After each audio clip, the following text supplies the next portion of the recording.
14ers, this may be the most brilliant thing I've ever done or one of the silliest. I'd like to take 2 to 3 minutes to go over what makes a 10 when we're looking at an argument essay.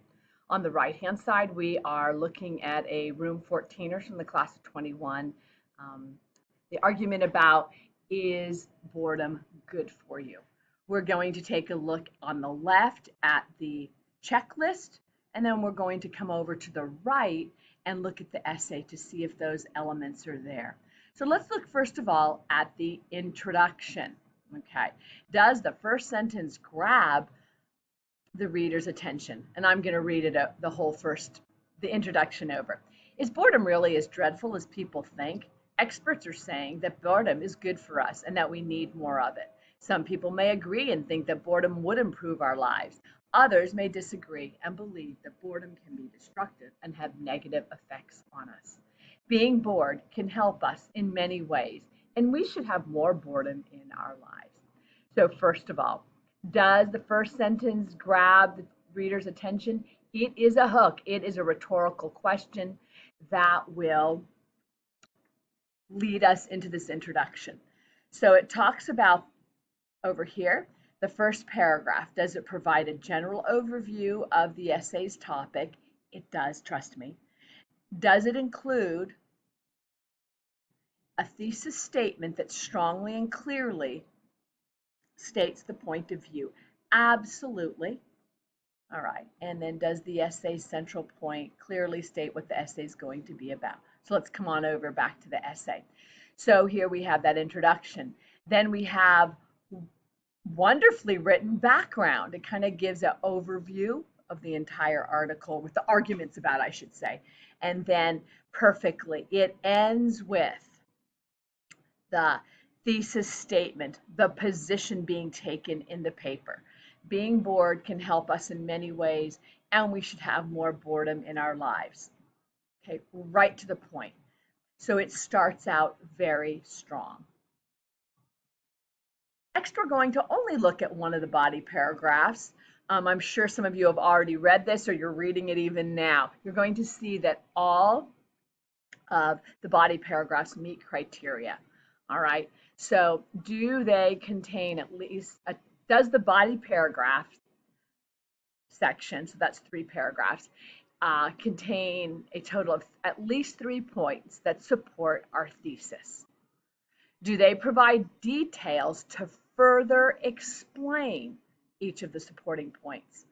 And then, are the supporting points presented in order from weakest to strongest? That's always going to be up to you how you decide that. Some people start off with their strongest argument or their strongest detail. So let's go look at the second paragraph, which is actually the first paragraph of the body. So one of the benefits to being bored is that it can help you learn many things, sort out your feelings, and get inspiration. Boredom can spark creativity, create new ideas in your mind. For example, in 1665, Isaac Newton was stuck inside his family farm because of a plague, so he was bored. But because of that boredom, he was able to come up with his first ideas of gravity. So when we look at this paragraph, first of all, starts out something you've learned since 2nd grade if you've been here at Manchester, a topic sentence that supports, and we know it does is because it brings in some key words, benefits to being bored.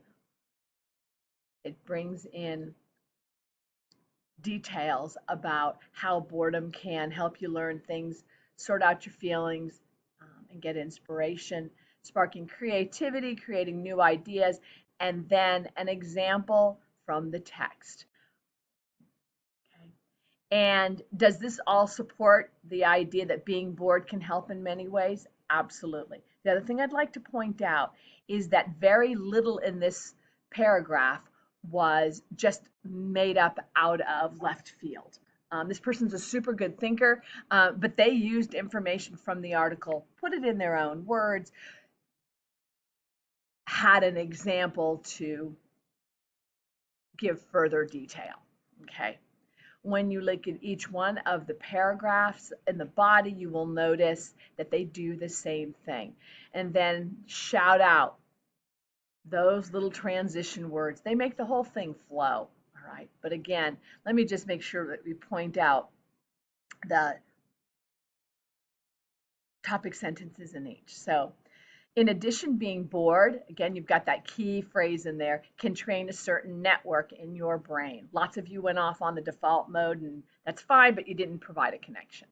And then the final paragraph of the body is, furthermore, you can practice being bored like any other skill.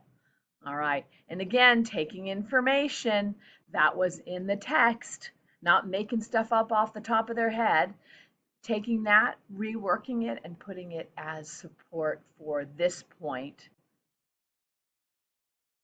helping us understand that being bored can help, but we may need to learn it. Well, we will need to learn how to do it. So everything in here supports beautifully.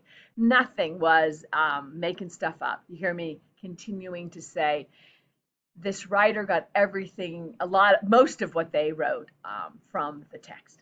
And then finally, in the conclusion, pardon me, the conclusion, is the central point thesis clearly stated? Does it remind the reader of main points?